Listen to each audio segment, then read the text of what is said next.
Hey everybody, Rob Orgel, SHOT Show 2025. As you know, we've already fallen in love with Angstadt, some of the cool stuff they're doing. So they're the first booth we're hitting, and we're gonna talk now about the suppressors. If you're curious about these rifles up here, we'll talk a little about this guy, but this rifle over here, we talked about in an earlier video, so make sure you check that out. As it pertains to these suppressors and this new 9mm, not quite a roller delay, not quite it's somewhere in between. This is pretty much a pure roller delay. So Okay. think of this like a scaled down MP5. That's really what we want to do, is take the MP5, which is an incredible gun, one of my favorite guns of all time, modernize it, and put it on an AR-15 lower that runs off of Glock magazines. That's kind of the intent of this. Oh, and by the way, it's 3.7 pounds and 14 inches long. Really? Yeah, so tuck it in a 3.7. backpack, put it on a sling, you're basically going to forget it's there. That's awesome. 3.7 is stupid light. Stupid light. And Glock mags, because not everybody likes spending $100 on MP5 magazines. That's it, right? Makes sense. Yeah. And your cocking location.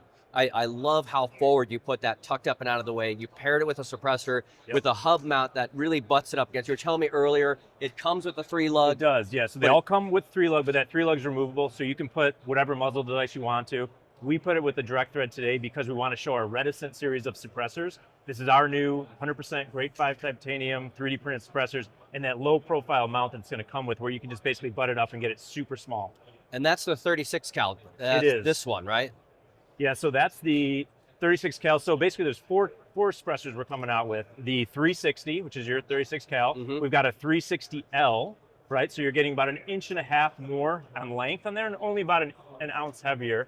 And so that's going to give you volume. You're actually comparing it to the 7.62, which would be if you're going to run a 300 blackout. And you want it really, really quiet because you're going to shrink that bore down slightly. Yep. And then of course on the end, that one's our 5.56 suppressor. So you got and this guy's crazy light. Yeah. So one of the prerequisites for this is when you look at suppressors and you look how people buy them currently in the market, they go one of two ways, right? Do I want it to be quiet, or do I want to really focus on reduced back pressure or flow through, right? We set out to create really incredibly quiet suppressors, but also at the same time optimize them for a really pleasing tone, right? Which is what we're talking about, is that low frequency wavelength. And then also insanely light, because everything we do at Angstadt here, again, 3.7 pounds on this, you're at like 6.5 ounces on that suppressor. We want to keep everything really, really light. And I know you've done a bunch of videos on titanium. You're a big proponent of titanium. There's pretty much nothing you can do with titanium that, you can't. Obviously, it's not going to run on a belt fed, as you proved time and time again, or it will For a run. while. It will run. Yeah, for a little bit. For most shooters, this is the way to go, because you don't have that weight on the front of your rifle. Yeah. Well, to your point, when we did that test, we put 100 plus through each, and there was 2 titanium with 1 Inconel.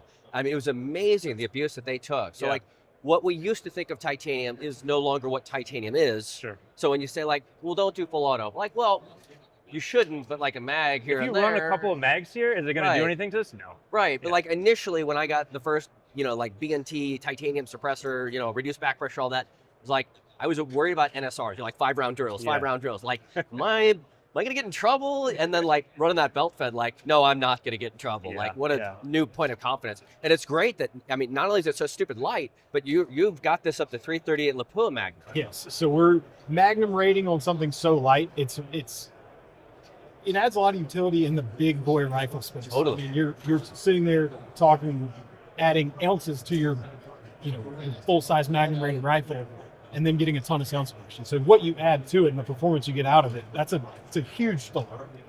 You're really limiting the trade-off. It's not a huge compromise anymore. You can get tons of sound performance and not add a ton of weight. Could you imagine like showing somebody 5 years ago, like, let me screw this 9mm can off and put it on a 338 Lapua Magnum, and like they would hold it and be like, no, this is a soda can. This is gonna blow up. You can't do that. And here it is, like, so between the two, I mean, obviously it's got to be catered towards more one than the other.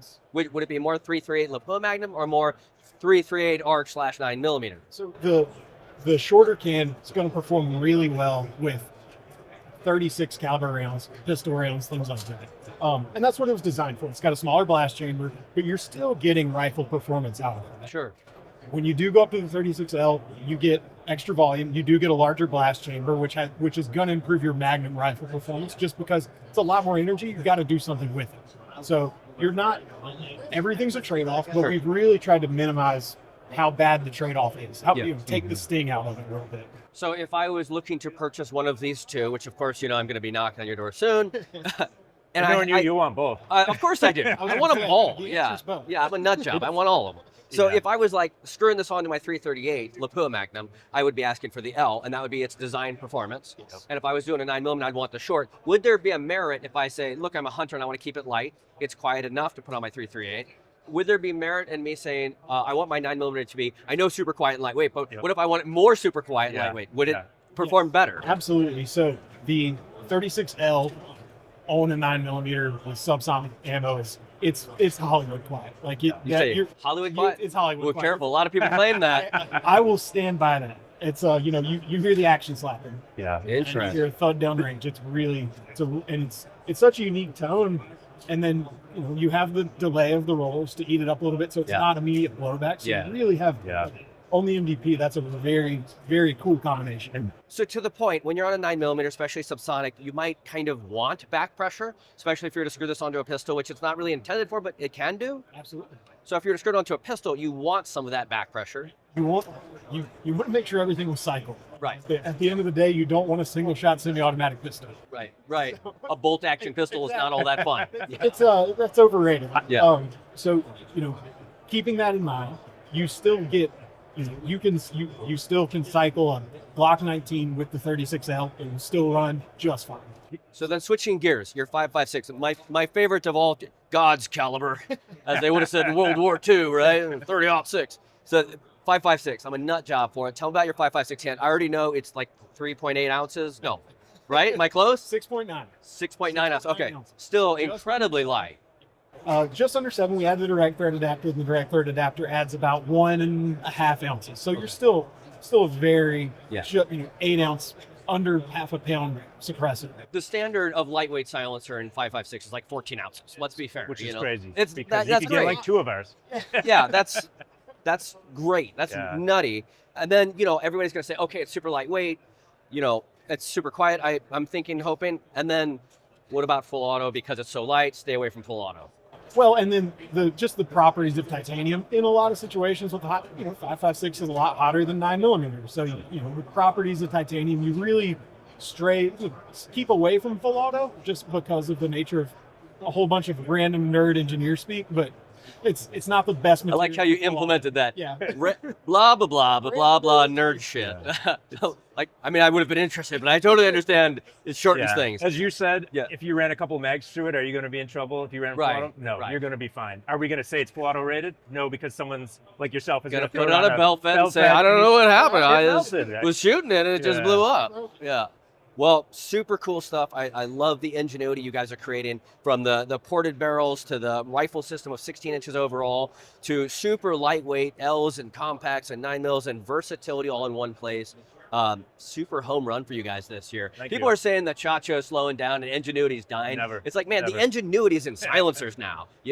What we can do with silencers, the host of silencers. We were talking about this the other day. Like, everything at range day was suppressed. There was like 2 or 3 things that were not suppressed. And it's like, that's the world we live in now. If you're not making a rifle designed for suppressors, if you're not making lighter weight, better silencers, then probably in 3 years you might not be here unless you're making just a really good rifle. Yeah, that's true. Guns don't have to be loud. They don't. They need to be polite. Thought. They need to quiet down and sit in the back sometimes. You don't have to add tons of weight to make them, not loud. Well, you're proving that. And we will hopefully very soon be testing much of that. We look forward to it. Super appreciate your guys' time. Always a pleasure, sir. Yeah, thank you for the tech spec nerdy stuff. I really appreciate it. Absolutely. All right, guys. Make sure you like, comment, subscribe. We'll see you in the comment section. And as always, stay safe. More to come.